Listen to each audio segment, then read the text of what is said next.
I do not go along with them at night. At night? Do not go where at night? The others go every night to the Blue Angel. Where? The Blue Angel. Blue Angel? Blauer Engel?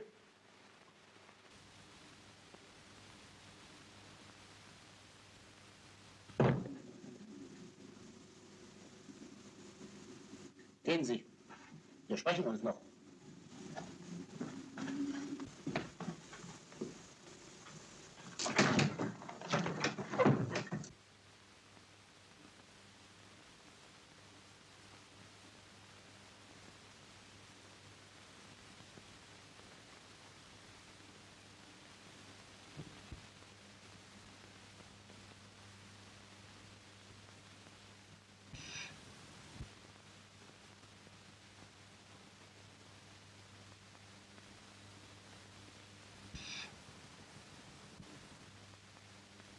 The film Blue Angel is essentially about a professor whose life is turned upside down when he becomes captivated and ultimately charmed by a cabaret singer called Lola Lola.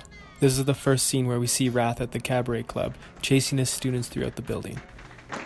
Not long after his arrival, Lola notices his prominent figure in the crowd and shines a floodlight on him. Here we see how Rath has been incorporated in Lola's act. He is quite literally the point of interest at this time in the performance. He is mystified and confused like a newborn baby witnessing the light of day for the first time. We can read this event as Rath's introduction to Lola Lola's world of modernity and mass culture. Rath struggles to establish where he is in the labyrinth of a building. This scene also reaffirms Rath's alienation within Lola's world. There is something that I found that was quite interesting the second time viewing the film, and I'm not totally sure what to make of it. It's the clown we see during this scene. What I found that was fascinating was the fact that we see this clown a total of 5 times within the same scene.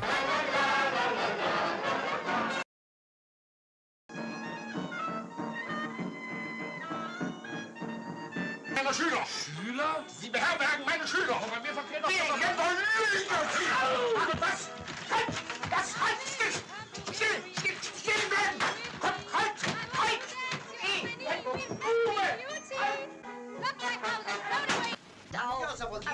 Here we see for the first time Rath acknowledge the clown, adopting the clown's blank stare as the clown walks toward the other side of the room and onto the stage.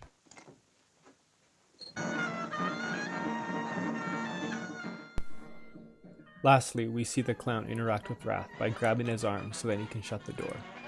What can we take from these encounters? After my second viewing of the film, I believe the purpose of the clown is to represent Rath's fate, as we see near the end of the film, with his final breakdown.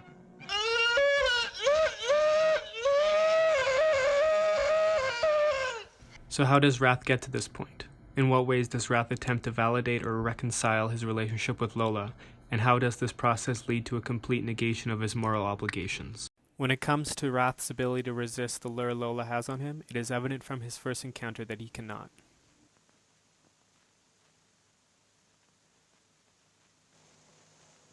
After all, you can't blame the poor boys, can you?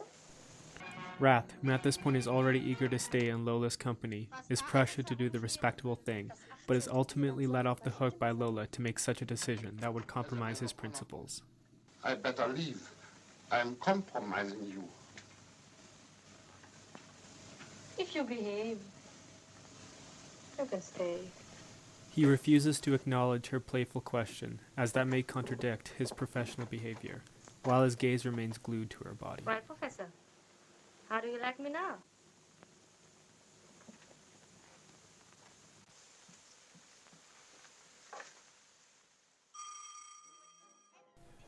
The following day, Rath returns to the club to return Lola's undergarment, which was sneakily placed in his pocket the day prior by one of his students.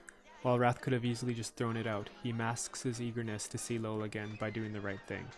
This way, Lola is none the wiser, believing that Rath's only reasoning for returning was to give her underwear back, when really Rath just wants to see how far he can go with Lola without compromising his morals. Lola, knowing the effect she has on men, sees through Rath's deception. I knew you'd come back. They always come back to me. I only came to exchange. I forgot my hat. I must have been confused.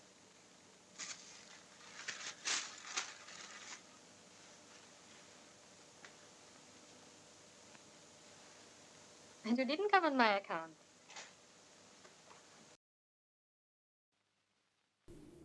Moments later, we find Rath assisting Lola with her makeup. At this point, Rath is reluctant to leave as he finds himself captivated by Lola's powers of seduction once again.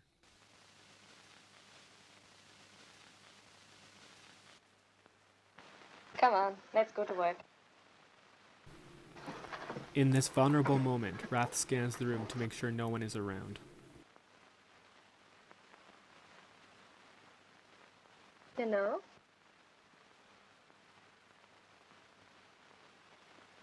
You know, you're not at all bad looking.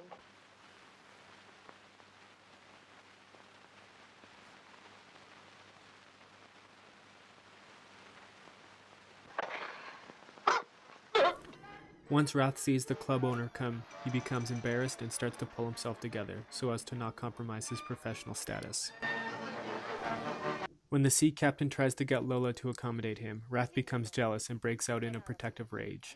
Rath feels obligated to defend her honor, something that is characteristic of a gentleman in his circles and could be said to be a trait of a higher culture. Elender Bube. You certainly know how to handle your mitts. Mitts? Mitts? I only performed my duty. To throw some symbolism in the mix, if we are to compare the dead bird to Rath in the beginning of the film, we can say the bird in this scene represents Rath, reborn again as a man submerged in the world of sex, violence, and mass culture.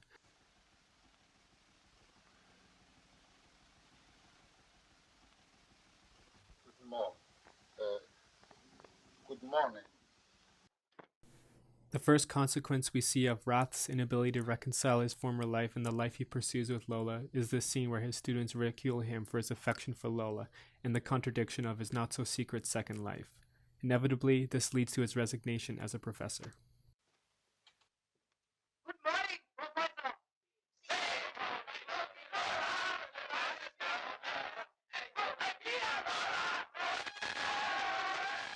This too. Rath's subsequent proposal is indicative of Rath's attempt at restoring order and stability in his life once again, by making Lola an honest woman. And may I also ask you to be my wife? Wife? Yeah.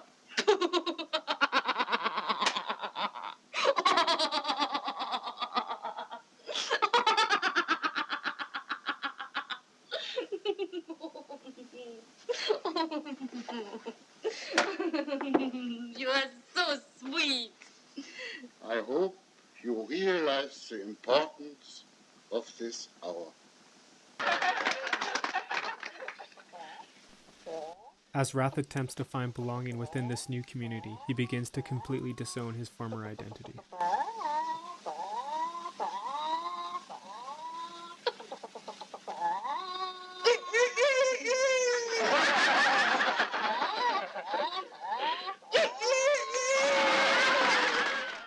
However, as time progresses, Rath finds it more and more difficult to cope with this new reality. What's this? Postcards, my lord. A Frau Professor. We sell them by the carload. As long as I have a penny, these postcards will not be sold.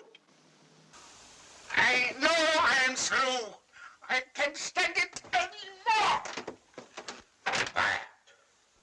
Your husband has become a big attraction.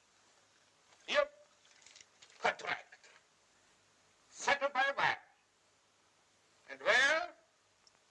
In the Blue Angel. Blue Angel? Yep. Back to the old hometown. Big publicity. Professor Emanuel